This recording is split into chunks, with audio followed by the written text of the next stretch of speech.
시지 그이너 유 그이 동남 노세 작나봐 어디 갈래 시디 어디네 브렉파스트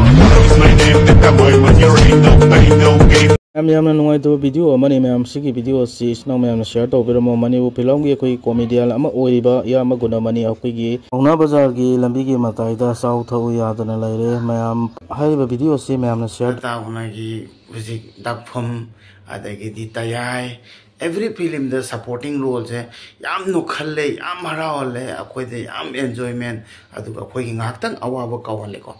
aduna han dei su mai te film yang pada akoi ni yam khangjara pani ta gunabu side te jagoi sari ba maru oi basing isan sing na khoi heroine di kaim da wat panate na khoi gi video ai ging ba kan da ko heroine ka da yeng te noi ma tai sari ba noi wari ba sing da loi yeng adu yam thina ba yam thina mong tai heroine di noi kaim da wat te adu ga heroine ma tai da sari ba no pam sa chini na kai so na khoi ju hero da ke na wat te aduna adu maina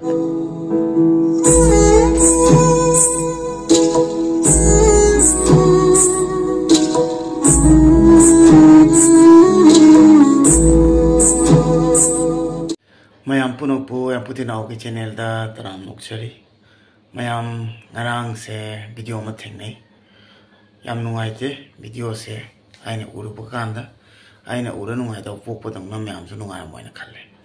akhoi gi mitai gi film industry gi saknai na mayam na khangna ra saknai ra ko ta guna aina khangna ri comedian adu ma fawo actor amani ha bata adu akhoi gi hoi Maite industry se Manipur industry se PE ga su haidi afawo actor mo era maga adamaina haidi yamung gunana adamaina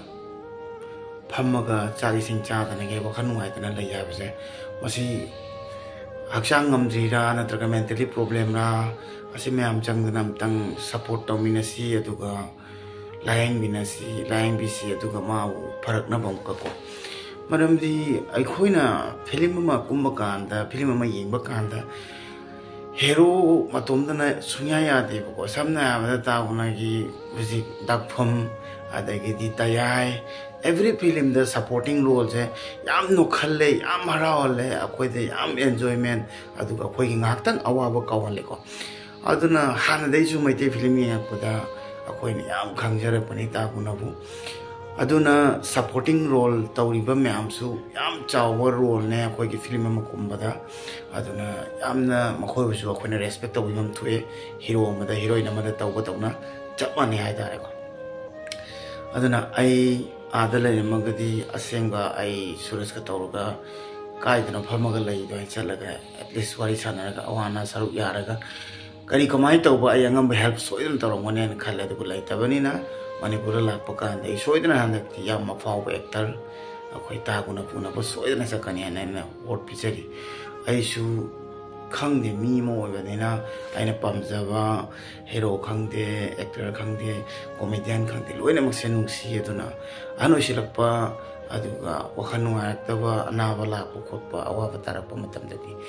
haji saruk yaninge aduga unaninge hai tare ko aduga ina primary bena haige dabati akoi gi hero mana jagoi sabani khangde heroine mana jagoi sabani khangde matai sari ba myam to makhoi actor ma chak pa nei ni hana khanbiu makhoi bi khoi respect hom thui adu duna moi de focus ta rido thawoina adu tahanri ni maram di hero gi dress up siga matai de seliba myam duga mana ba yanti ba hero haige tong hana ma focus ta lei ni ba adu mana heroine chu ni ba hoji samna abdu hoji ano wai sai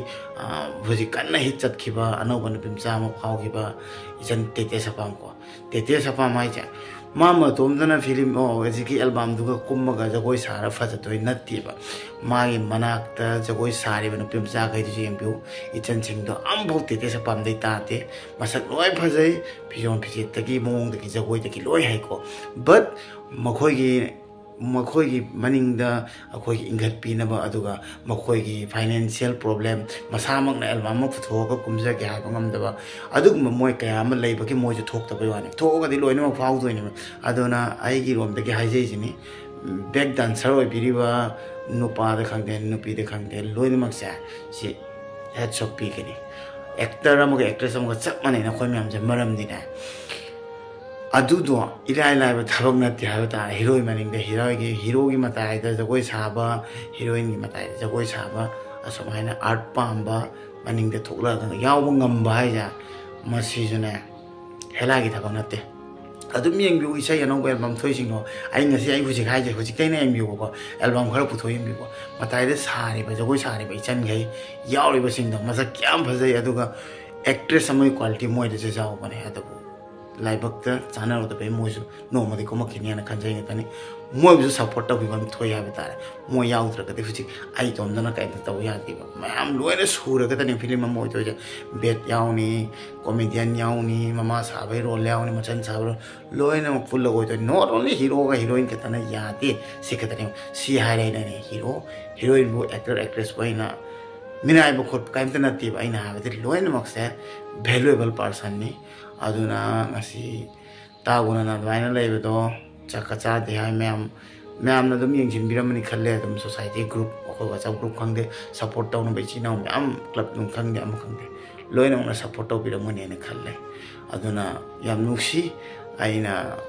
तसेंना सोम लेजे अखोई लेजे अनब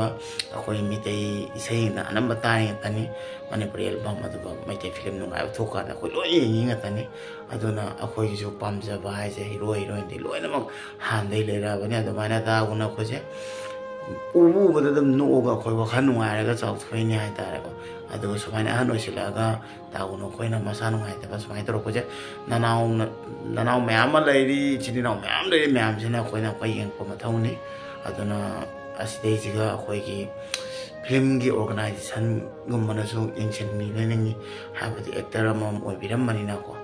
सिमतंग हाइनिंगी अइना ngara video उबदि याम thin नुंगाइतबा अदो ngasi गेना support तौनिंगी जे supporting role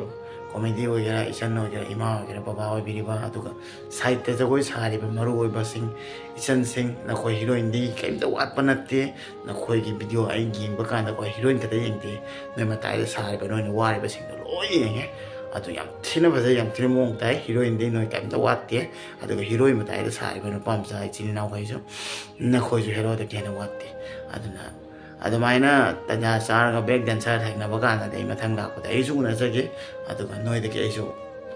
motivation फंगोइन हातारे inspire होइने आइसु नोइ म्यामगी लोइनमके hard work तै पुन्ना येंगिबा नमिबा cameraman editing तौरिबा मिसक लोइनमके अवाबा जावरिनिबको director दे कइदे अदुना अखोइ पुनमकसे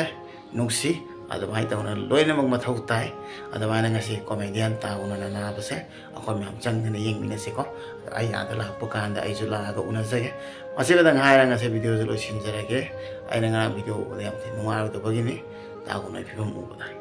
अदुदि ma'am ngasi गिदि लोसिनजरे मथंग Midu दौं इनाजे याइ फ्रे